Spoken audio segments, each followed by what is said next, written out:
Hello everyone, welcome to the first presentation for management case application. And we are group 3, tutorial 3. And you can take a look at our 10 amazing and wonderful team members.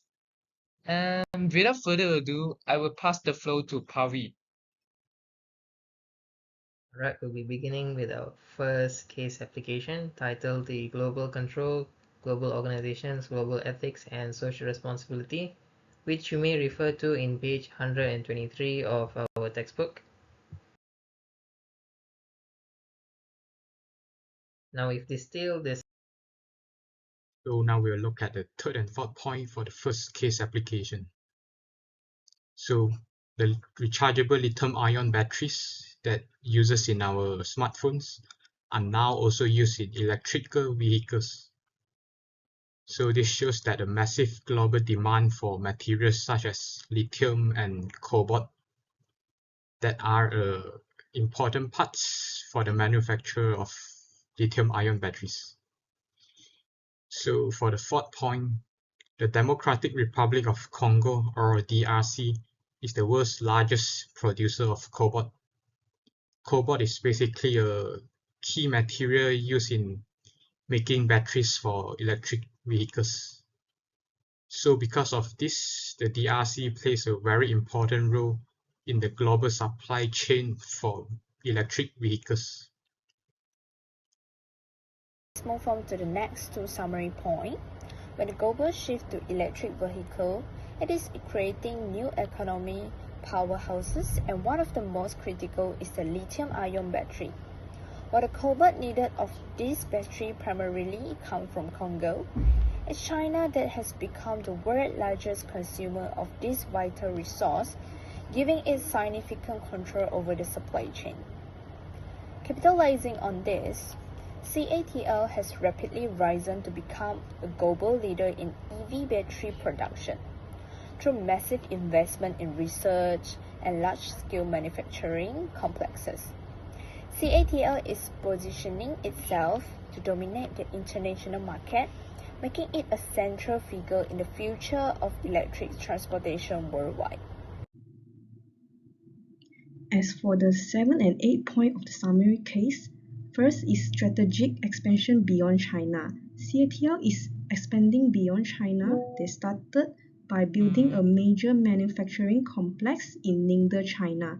From there, they grew internationally by opening offices and facilities in countries such as Germany, Finland, and France.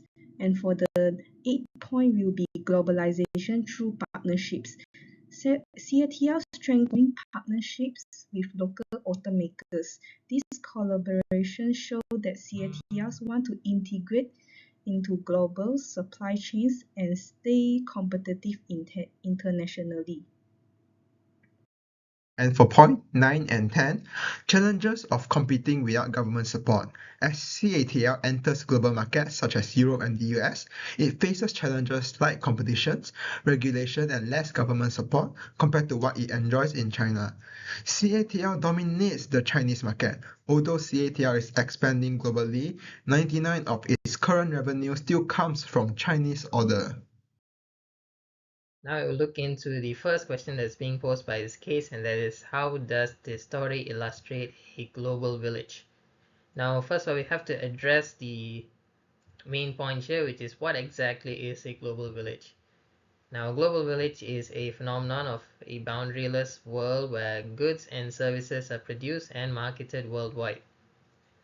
Now, this is heavily facilitated by the advancements in logistical as well as telecommunicational technology, which has become a sort of catalyst for the upcoming of as well as the implementation of this concept. Now we'll be looking into the first point as to how this case illustrates the concept of global village.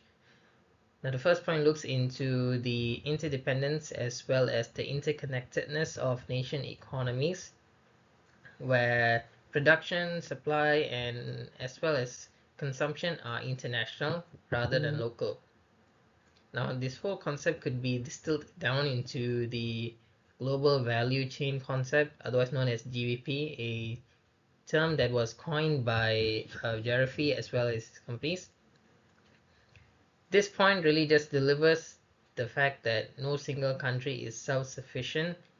In this case, cobalt is mined in Congo and then it is refined and used in battery production by Chinese firms like CATL.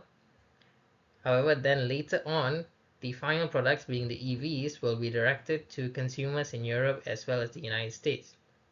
It goes to show that the economic health of one nation is directly tied to the national resources of another, in this case being Congo, and the market demand of some other countries such as Europe and the United States in this scenario right here.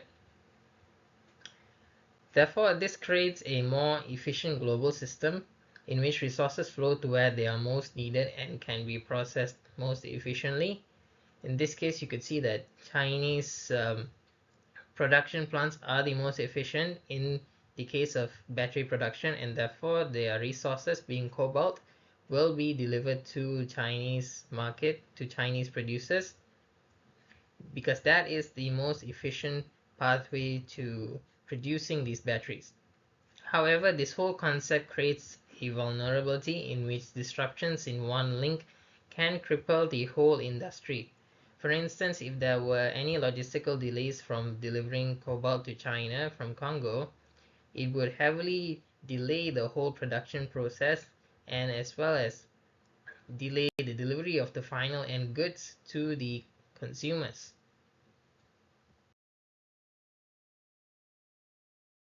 Now we'll be looking into. So for question 3.12, I will be explaining on what approach China's CATL is using to go global. Now CATL's globalization strategy is actually quite sophisticated.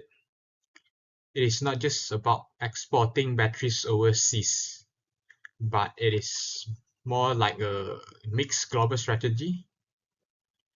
So specifically, CATL is using two main approaches: the global sourcing and the establishment of foreign subsidiaries. So together, these two strategies can help CATL to move from being a strong domestic company in China to becoming a real transnational player in the global electric vehicle battery industry. So now let's take a look on the two main strategies in more detail. So the first and probably the most critical approach CATL is using is global sourcing. Global sourcing means purchasing materials or labor from the cheapest or most suitable source anywhere in the world. For example, CATL depends heavily on materials like cobalt from the Democratic Republic of Congo. That's a very clear case of global sourcing. By securing a dominant share of the supply of these raw materials, CATL can make sure its massive production of facilities are always running. So actually, from a managerial point of view, this strategy is all about cost leadership and supply security. In such a competitive EV market, controlling the costs and flow of essential inputs gives CATL a huge edge.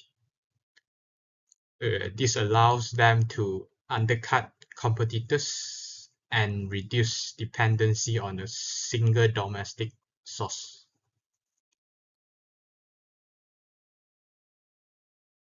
Now moving on, the second approach CATL is using is establishing foreign subsidiaries. Basically setting up physical operations like offices or facilities in other countries. So according to the case, CATL has already opened offices in places like Germany and Paris, and they are also planning to expand it further. These are not just simple sales offices, but they are the strategic bases that are located close to their biggest customers, which are mostly European automakers. And the main idea here is to manage risks and strengthen global relationships. So by having these local hubs, CATL can actually build trust by offering closer and more customized service to clients. Besides that, CATL could also reduce risks by staying ahead of regional regulations and political tensions. And lastly, CATL could present itself as a local partner, but not just a foreign supplier. So yeah, this step is really important because it shows that how CATL is evolving from a purely domestic company into a true transnational corporation. So to wrap it up, CATL's global strategy is really built on two main pillars. Global sourcing gives them control over their cost structure and materials, while foreign subsidiaries give them control over sales, customer relationships, and market adaptation. So together, these two approaches actually create a very balanced and powerful global strategy that can help CATL not just to participate in, but actually control the global supply chain for the next generation of automotive power. So let's move on to the third question. What type of MNC CATL is? So before that, we need to review back what is the three types of MNC. First, a multi-domestic corporation where the company decentralizes its operation. It relies on local employees to manage the business and crucially tailor its strategy to each country's unique characteristic. This is why you can find a nasi lemak burger in Malaysia or a teriyaki burger in Japan. The core brand is global, but the menu is intensively local. Next, a transnational cooperation. It aims to be both globally efficient and locally responsive. For a transnational company, the country of origin becomes less relevant as it creates a fluid network to maximize both efficiency and local adaptation. A great example is Nestle. They have a portfolio of global brands like Kit Kat, but they brilliantly adapt them to local tastes. For instance, offering over 300 unique Kit Kat flavors in Japan. They balance global brand power with deep local responsiveness. Finally, a global corporation like Apple treats the world market as an integrated whole. Its focus is on strong central control from Cupertino to achieve maximum global efficiency. An iPhone is visually identical in design, function, and operating system, whether you buy it in Beijing, Berlin, or Boston. The strategy is standardized worldwide.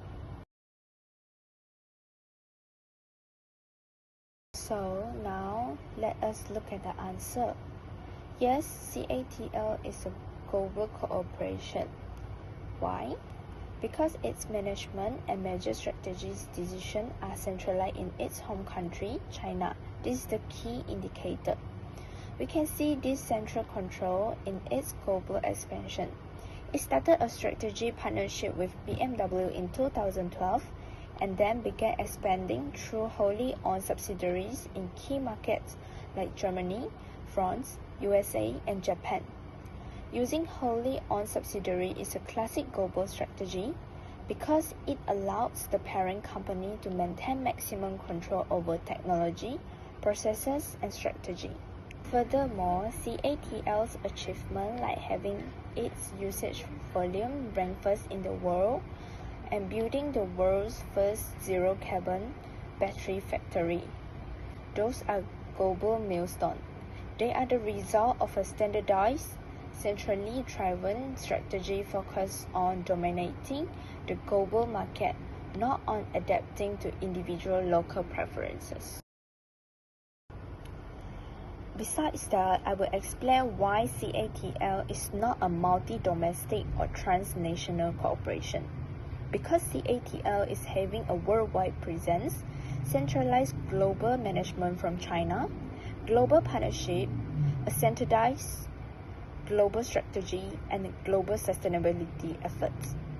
The critical points are in the bullet point at the bottom. CATL does not customize its battery or its management structure to meet each country's local preferences.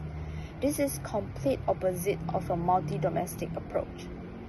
Also, it does not balance local adaptation with global control. This eliminates the transnational model, which is defined by this very balance. CATL strategy is one of the global integration and standardization. It produces a world standard battery and manages its operation from a culture command hub to achieve unparalleled economies of scale and global efficiency. The next question will be 3-14. How would Hofstede's dimensions of national culture and globe findings be useful to CATL's management as it moves to Europe and eventually to United States? Before we discussing this question, we must know that the cross-cultural differences will affect the organizational effectiveness. CATL emphasizes harmony and collective decision-making, while management of Europe and US more individualistic and direct. For example, in China, subordinates follow instructions provided when in the workplace, while European and American employees often value more about autonomy and participative leadership. So moving on to the next slide, we will be applying Hofstede's cultural dimension. The first dimension will be power distance. Power distance means that people accept power in institutions and organizations is distributed unequally. The power distance in China is large, while in Europe and US is small. So the strategy for this is to reduce hierarchical barriers, encourage open dialogue, and increase engagement. This could create an environment where employees will freely voice out their opinion while in the discussion. The second dimension will be individualism versus collectivism.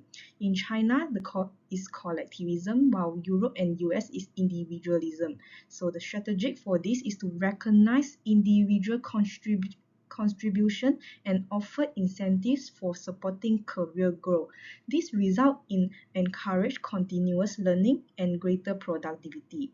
And the third dimension will be achievement versus nurturing. So achievements means that assertiveness, while nurturing means that value relationships and show concern. In China will be moderate, and for Europe and US is strong. And the strategy for this is to balance performance-driven culture with employee well-being programs and sustainable workplace policies. This could set an ambitious goal while ensure competition remains fair. And the next dimension will be uncertainty avoidance. So in China will be moderate, and for Europe and US will be low. So for this strategy will be maintain structured process while fostering innovation and open problem solving. This clear procedure will help reduce the ambiguity and ensure the process will be flow smoothly. So the last dimension will be long-term versus short-term orientation. So for China will be long-term, and for US and Europe will be short-term. CATL should balance strategic long-term R&D goals with visible short-term achievement. By integrating both of these perspectives, the organization can help maintaining stakeholder confidence.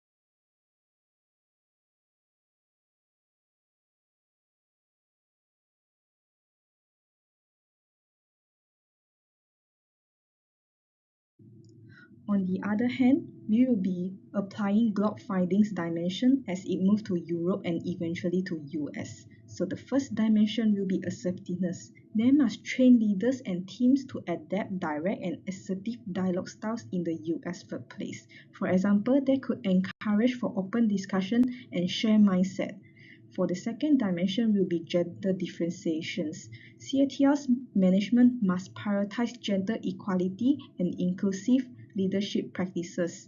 For example, they must ensure the HR department reflect to non-discriminatory hiring, pay and promotion practices. And the third dimension will be performance orientation. CATL's management learn to be more individualistic and creative for innovation because in the Europe and US culture, they place strong emphasis on measurable result and innovation. And the next dimension will be human orientation. The CATL's management could cultivate empathy and fairness while emphasize employee care. In result, this would strengthen its reputation as a responsible and people-centered employer. And the last dimension will be in-group collectivism. CATL's management can encourage individuals to speak up rather than relying on group loyalty, with some complement and some incentive, for example, give bonuses, promotion, and recognition for all the employee. And that's all from my part. Question 315. 14% of the cobalt output in Congo comes from mining done by cruisers or freelancers. US and European companies are leery of doing businesses with cobalt suppliers who buy from these cruisers, partly because some of the miners are children. These children rarely wear safety masks or other safety equipment and can suffer crippling injuries doing this dangerous job. A. Does this response by this company fall under the classical view of social responsibility or the social economic view of social responsibility? Explain. So let's differentiate between the classical view and social economic view of social responsibility. So the classical view of social responsibility states that management only social responsible is to maximize profits, whereas the social economic view of social responsibility states that management's responsibility goes beyond making profits to include protecting and improving society welfare. And for the answer, the social economic view of social responsibility. This company behaved as cautious as possible when buying cobalt at Congo due to the use of child labor and the severe ignorance of human rights. This company is avoiding to support this unethical mining system. B. Look at the definition of social responsibility in the chapter and discuss the ethical factor in this scenario. Social responsibility. Companies should act beyond economic duties to avoid harm and improve society. For example, avoiding suppliers who use child labor and the severe ignorance of safety of its worker. Utilitarian view. Child labor and unsafe mining increases risk. In this scenario, not doing businesses with this supplier only provides a positive ethical impact towards the society. And the right view, rejecting child labor in mining give them freedom and increase safety awareness inside. Companies which refuse to buy cobalt from this supplier respect this ethical view. And last of all, justice view, severe risk of human rights raises question of fairness.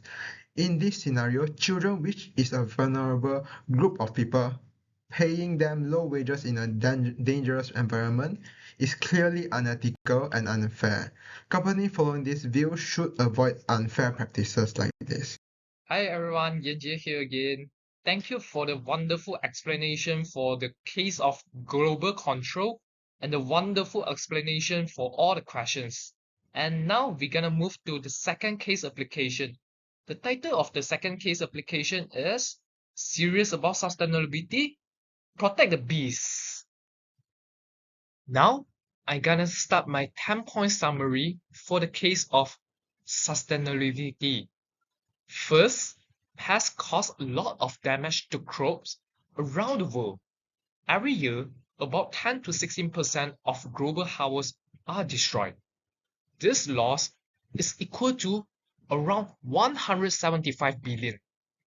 Because of this, food supplies become less stable and countries face economic pressure, especially small farmers. They are badly affected because they rely on their crops to survive. Pests also spread very easily. Through international trade, they can move from one country to another and infect crops and forests. This makes pest control a global problem, not just a local one. Now, when we look into how the world handle pests, Bayer's is one of the biggest company involved. Bayer's is a well-known German multinational company with more than 150 years of experience. It produces pesticide and pharmaceuticals, and it operates over 240 companies across 79 countries. Bayer's is also one of the oldest and most established companies in crop science. Because its products are used worldwide, the company has a strong influence on how pest control is done globally. Its long history and wide international presence make it into a key player in this industry, which is pest control industry. Thank you. I will take over from here. For the fifth point, I will talk about product safety compliance. Bayer states that its product follows strict safety rules and meet all EU standards. According to the company, their pesticide pose no threats to human. Bayer also promotes its pesticide as safe for the environment. They highlighted that their products go through rigorous testing and that they are transparent with their data. By doing this, Bayer aims to build and maintain public trust. Next, environmentalists also criticize pesticide manufacturers like Bayer for polluting ecosystem. A large portion of pesticide does not stay where they are applied. Instead, they spread to soil, water, and non-target plants. This contributes to long-term environmental damage. However, despite Bayer's claim, the company faced heavy criticism. Bayer, along with two other companies who produce neonicotinoid, which is a type of pesticide that has been strongly linked to mass bee death. This created a major controversy and raised public concern. Even with the issue raised, they disagree with the ban on neonicotinoids. They argued that these pesticides help farmers control harmful pests and that the products are safe if used correctly. Because of this, Bayer's plan to appeal the EU's decision. On the other hand, environmentalists support the ban. They believe that it will protect the bees and the environment. There is also a scientific research showing that reducing pesticide use does not necessarily reduce farm productivity. So for them, the ban is a positive step. So moving on, I will be presenting about the impact of the European Union decision to ban one of the Bayer's products. So, will the EU ban affect Bayer's reputation in other territories? So my answer is yes, it definitely will. The EU's ban is virtually guaranteed to have a significant and lasting negative impact on Bayer's product use and also corporate reputation in other territories. This damage will manifest in two primary ways. First, through immediate and widespread global reputation damage, and second, by triggering a regulatory domino effect that will pressure other nations to follow EU precedent. So, in today's interconnected world, a major product banned by a body like the EU is not a regional event. It is a global news story. So, the decision to ban Bayer's neonicotinoid pesticide sends a very strong signal to the rest of the world. The ban implies that Bayer's product may pose genuine ecological risks, particularly to bee population, which are very vital for ecosystem balance and food production. As a result, public confidence in Bayer's claim, which is being a safe and responsible company, will be weakened and will also potentially affect its corporate reputation and investor trust. So, in short, the EU ban could not only harm Bayer's image, but also influence how its products are perceived globally. This brings us to what we call the regulatory domino effect. The EU decision set a powerful scientific and political precedent that regulators in other countries cannot easily ignore. The EU's ban, backed by the scientific study in 2018 by the EFSA, which is a European Food Safety Authority, creates a powerful legal and scientific benchmark. It's the first domino to fall, establishing an official unsafe verdict from a major global power. Environmental groups and politicians worldwide no longer need new research. They can simply point to the EU's finding to pressure their own regulators, asking, why is this safe here but banned there? When the EU take a stance, other follows. Regulators like the US EPA might explain their standards, and Bayer is pushed to prove its product meet global safety expectations. This chain reaction drives more reviews, tougher rules, and stronger public oversight worldwide. So, in conclusion, the EU's regulatory decision sets a scientific and political benchmark that not only damage Bayer's global reputation, but also triggers a chain reaction, empowering activists and pressuring regulators worldwide to re-evaluate their standards. That's all from me. Thank you. Hello everyone, my name is Nicole Ng, and now I'll be presenting question 3-17. Do you think that the environmentalists have overstated the dangers of bioproducts to bees? And my answer is yes. I think that the environmentalists had overstated the dangers of bioproducts to the bees. It's true that some scientific reports shows that various insecticides containing neonicotinoids, which can be harmful to the bees. However, we also can't ignore the benefit of these products that brings to the farmers, such as protect crops and increase food supply, and also support farmers' income and reduce pest damage. There are several ways to reduce bees' death when using various insecticides. First, the farmers need to have a responsible mindset about the pesticide usage. Bayer can provide training program and safe farming practice to the farmers. For example, the farmers can spray early in the morning or at night when the bees are not active. They must also follow the recommended dosage that are written on the product label to avoid overspraying. In addition, the farmer can avoid spraying during flowering period.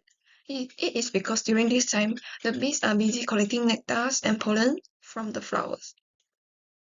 Secondly, buyers as a company that specializes in pesticides should focus on producing more environmentally friendly products.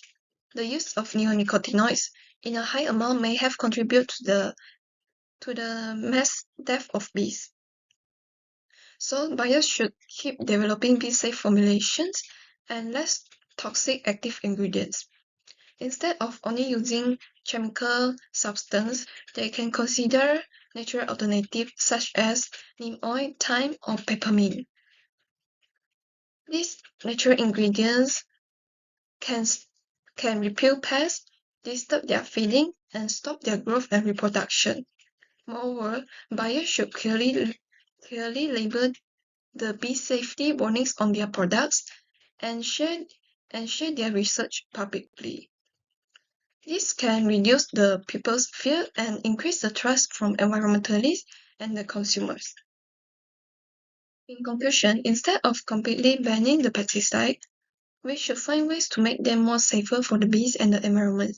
Without the pesticides, the farmers could face a serious challenge controlling pests, and the quality of crop could drop. Therefore, buyers should continue to improving their products and take responsibility when the problems occur. This way, the company can protect both its reputation and the balance between agriculture and the environment. That's all for me. Now I will passing to my next member. Thank you. Thank you, Nicole, for her wonderful explanation. And now we're going to talk about social responsible. And the question is, do you believe that Bayer is demonstrating socially responsible actions? And explain. So, when we say a company is socially responsible, it means the company doesn't just care about making money, but also about people, the environment, and doing what is right. In Bayer's case, I say the company tries to look responsible, but its actions tell a different story. And I'm gonna explain it. Let's see why. Alright, let us start with the good side first. I would say that Bayer is trying to add responsibility. And why am I saying that? Because Bayer is one of the oldest and biggest life science companies in the world. It says that it complies with all the regulations. Bayer performs rigorous safety testing to meet all EU standards, and this shows their commitment to lawful and ethical practices. So this proves that Bayer's products follow strict safety rules, meet all EU standards, and are safe if used correctly. Besides this, the company also says it tests its product carefully before selling it. And this shows their transparency efforts because Bayes has focused heavily in recent years on data transparency by providing public access to many of its product test results.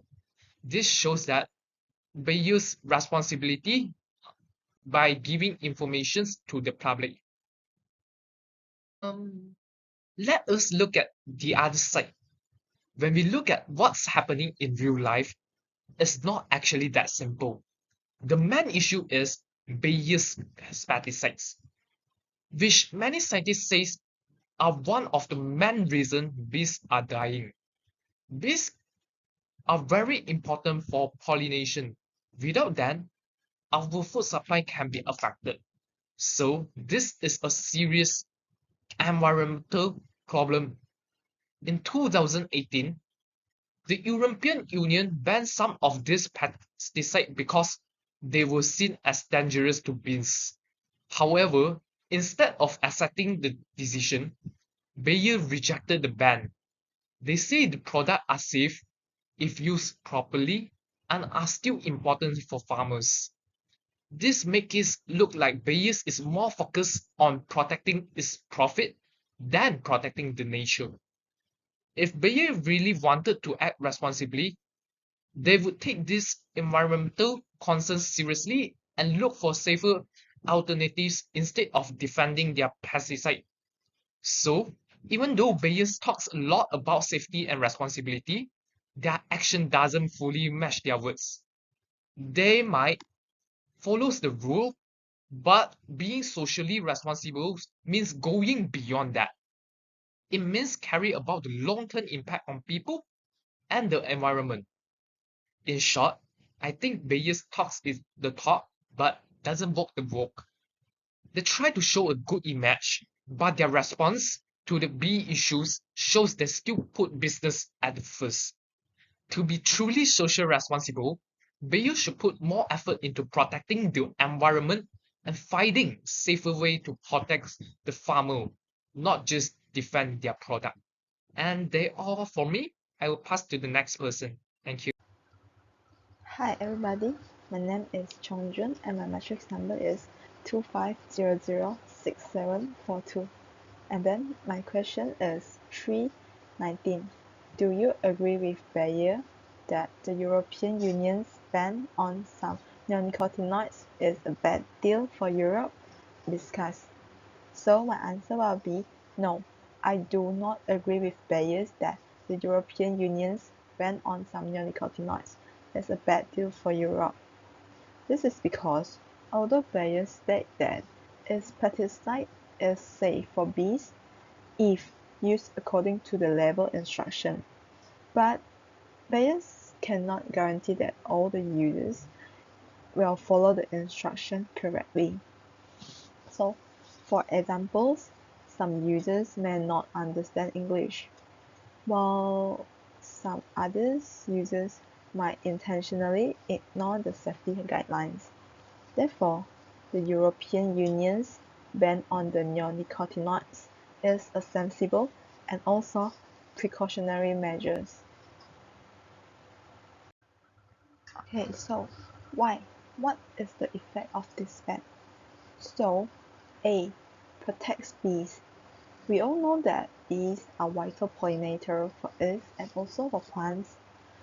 Banning the harmful chemicals such as neonicotinoids can help to prevent further bee death. And then B. Protect the long-term food security. Healthy bee population can support the stable crop production because they can do the pollination and make the crop production become more productive and efficiency. And then for C, scientific evidence supports the ban. European Union's research confirmed that the neonicotinoids are dangerous to bees. This will cause a mass death of bees. And then D, environmental benefits outweigh short-term causes. Farmers may face short-term inconvenience when the neonicotinoid is banned, but if the neonicotinoid is not banned, the long-term will cause the ecological damage of the environment more worsen. So that's why the environmental benefits outweigh the short-term costs. And then for the last one, encourage safer alternatives.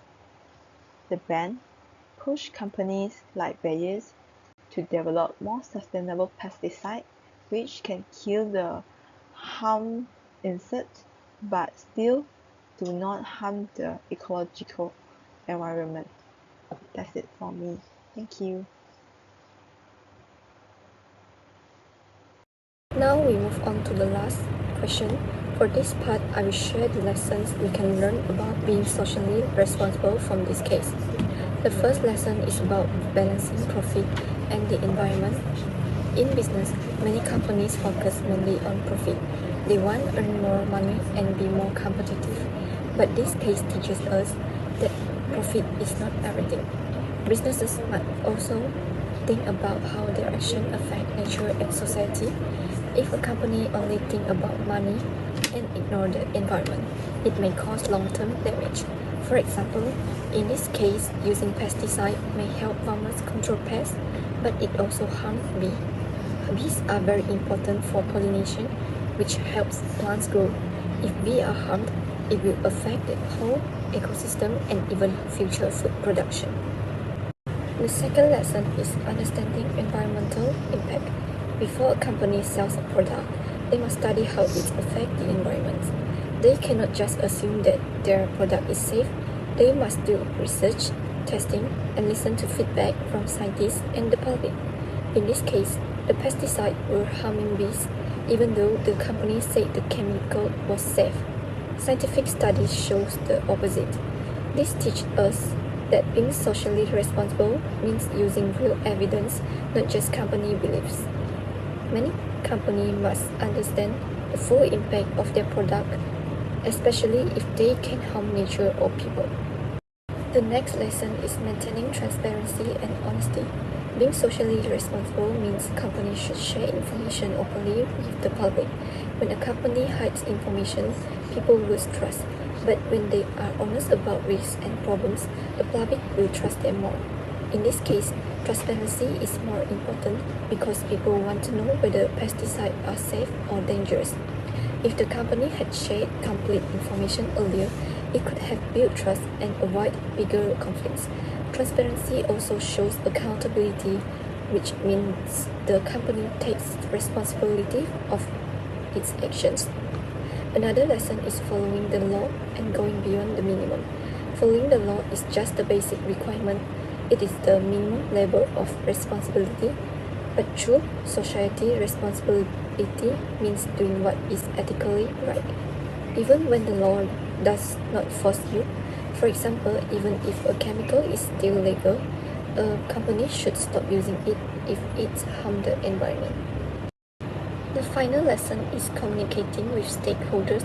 Stakeholders include farmers, scientists, regulators, and the public. Being socially responsible means listening to their concerns and working together to find solutions. For example, farmers may need help finding several alternatives to pesticides. Scientists can provide data, regulators can create better rules, and the public can share their worries about the environment. When everyone works together, we can create safer and more sustainable solutions. So overall, the case teaches us that businesses must balance profit with environmental protection, understand their impact, be transparent, follow ethical standards, and communicate with all stakeholders.